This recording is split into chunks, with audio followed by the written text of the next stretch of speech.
Here's a question for you. How can a supposed rapist ever be a victim?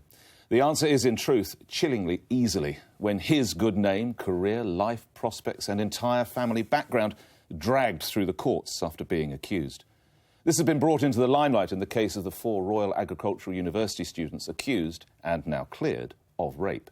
The case against them spectacularly collapsed on the day the trial was due to open. 2 years after they were charged. Yes, 2 years of being labelled a rapist. 2 years knowing that if convicted, they faced jail terms of more than 10 years.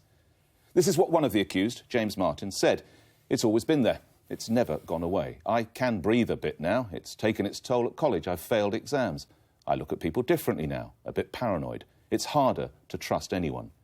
Genuine rapists need to be jailed, and for a long, long time. Genuine victims need careful support and help. But surely it's wrong that these 4 men have had their lives ruined while their accuser remains anonymous. Nick, you say rape law must change. I just want to clarify something. Are you saying now we need to know who the accuser is from the beginning? No.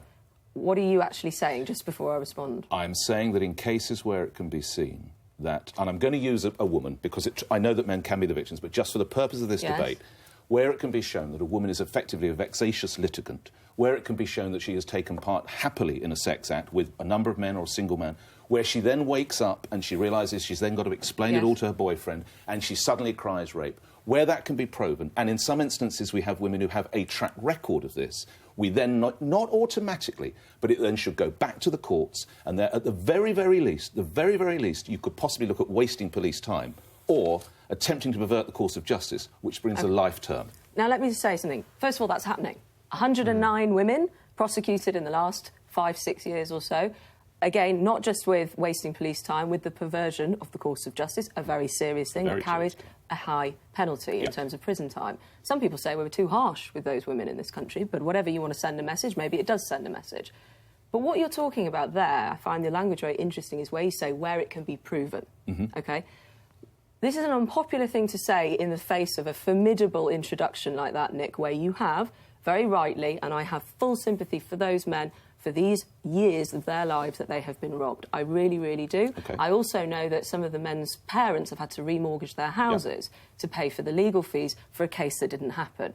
However, it does not necessarily mean, and I'm not saying on this case specifically because we don't have the specifics, we should say, that a case that collapses, something didn't happen that was wrong. What you can't say for sure is that the accuser didn't have something happen to her that wasn't consensual. We've got to be careful there. We do. Yeah, because remember, these men were cleared. I so do. Let's... No, I'm not saying these men. I'm sorry, other cases. But I'm saying, right, okay. In the broader sense, just because a rape case collapses doesn't mean a rape didn't happen. I'm not saying these men. And what I'm saying to you is, I think most people would support, and I've certainly had my position changed on this, a changing of the laws where men, and it is mainly men who are accused of rape, were able to remain anonymous until found guilty. And the reason why many people have changed their position is because of one thing. Go on. The internet.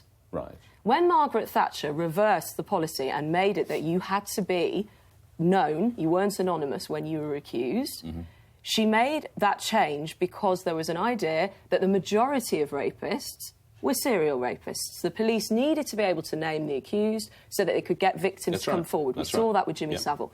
But if Margaret Thatcher had been... Stuart Hall, he got an extra term because somebody came forward. What's it called? The fly paper, when you put the name out there and the more flies get attracted to sit on the fly paper. But just to finish this point, but what wasn't there, and if we'd had Thatcher in power for the last 3 decades, I mean, what an interesting time that would have been. But if she had been here now, or her governing ministers were, the internet has changed the game. Right. Because their reputation is in tatters, these boys, regardless of what has happened. They've been absolved. I do think what is very, very difficult and what people want to see change for is around if you can stay anonymous and also how long the amount of time it can hang over you should be shortened. OK. I saw you, Michelle, kind of nodding as I was outlining my case. I sense I'm going to get more sympathy from you than perhaps I am from Emma on this. See, this has been quite an interesting one because whilst you was presenting the case, I was thinking about how I feel, and I read a case about this young boy earlier this year, and he'd been accused of rape, and it was a false allegation, and he killed himself because he couldn't deal with the shame of people still at school, at college, having a go at him. Anytime he went on social media, he was regarded as the rapist. And my heart went out, obviously, to him, but also to his family. And I thought, how can that be that I know who this kid is because he's been accused of something that he didn't do? So then I started thinking through the whole anonymity, and I started thinking, well, it surely can't be right at the point of accusation that I know who this person is. And I started leaning with that trail of thought. But then I thought, well, hang on a second. If I didn't know who he was, so let's just say he's kept secret as well, and this whole case is dealt with in secret. So the whole thing is secret. This person makes this claim about this guy. No one knows who this guy is. There might not be enough evidence. And I think it's Scotland has a third verdict that they can apply to such cases where it's not proven. Yeah, case not proven. Yeah, we don't have that verdict available to us. But if that's the case, maybe if this person's identity was known, then someone else might come up and say, well, actually, he did this to me. And then that could be the tipping point that created a case where previously there was none. So I'm arguing with myself because I absolutely agree with you that if someone accuses you of something that you haven't done, your name shouldn't be smeared. Then I go to the other side and I say, well, hang on a minute, then should the false accuser's name be out in the public? Because if you're someone that knowingly tells lies, you should be identified. Yeah. But go on. Sorry, the other thing that's happened since the repeal of the Sexual Offences Act, where you both sides weren't automatically entitled to anonymity, it's not just the internet. It's celebrity culture. And I'm in favour of your idea, we restore anonymity. Because what we've also seen is famous people being subject to unfounded allegations, having their names dragged through the mud. In some cases, they have died not knowing that they were not guilty of what they were smeared with in their lifetimes. And we all know who I'm talking about, which is one of them, Leon Britton. Yes. Who the police had to go and apologise to Lady Britton to say, we're very sorry that, your name was out there. And then look at what happened with Edward Heath. Police went and solicited more people to come forward outside his house. This is not fair. And when I see those boys, I see my two children, aged 20 and 22, my own sons, and I think if that had happened to them, but on their your point, lives ruined forever. The accusation of somebody is far greater than the apology is as well. Yeah. And I think there's such a disproportion between we're quick to accuse, to say somebody is guilty of this publicly, and then we're very slow and disproportionate in the way we say, do you know what, we got that wrong. But I think that... It's like a newspaper apology, even a front-page tiny. apology wouldn't make up for these lads' lives. No, but there's no media on earth. No, but it's part of them restoring their...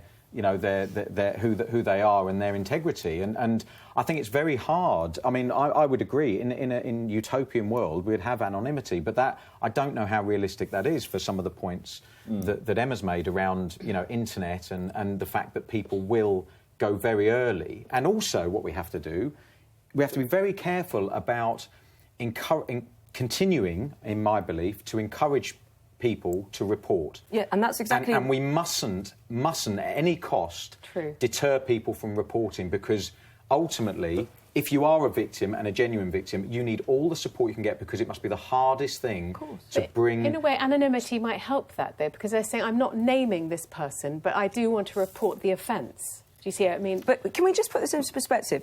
These cases... they're huge for the right reason in the media. It's an awful story which makes, perversely, a great story, which is why the apology is always small. It's not interesting to the audience. We all know how the media works. But according to Rape Crisis, 85,000 women are raped a year, 12,000 men are raped a year in England and Wales. That's 11 rapes every hour. So while we're on air, 11 rapes have apparently happened. This is the exception. 85,000. But only 6,000 are prosecuted a year. Yes, who come forward and then, 60% conviction rate. I think it's useful to have some figures here, because what Graham's mentioning there is, in all of this, we are not talking about real victims, right? Well, we are in the case of those 4 lads. No, but in the sense of... I watched a programme the other night that did some of the interviews with Jimmy Savile's victims. They were all over the country. OK, he's an extreme case as well. But they didn't come forward because they didn't think they would be believed. Right. And it is about creating an environment where people are believed on both sides. But what happens with these cases, because there have been so many high-profile cases amongst the many thousands that are real, that have not turned out to be true, just let me finish, that have not turned out to be true, is we end up having media debates that always are thinking about the people who are accused, and we are starting to forget the real victims. I really think those we are. four guys are the victims, Emma. Why don't you get that? I am not saying they're not. I think they are in this case. But I can't say you can that. have a balance. I think we need to have a balance on it, and they are the exception, not the rule in these sorts of court cases. The CPS has made leaps and bounds in this area, but it's easier for the media to focus on the inverted story because it's always more interesting. I've got a feeling that this one could rumble on all day.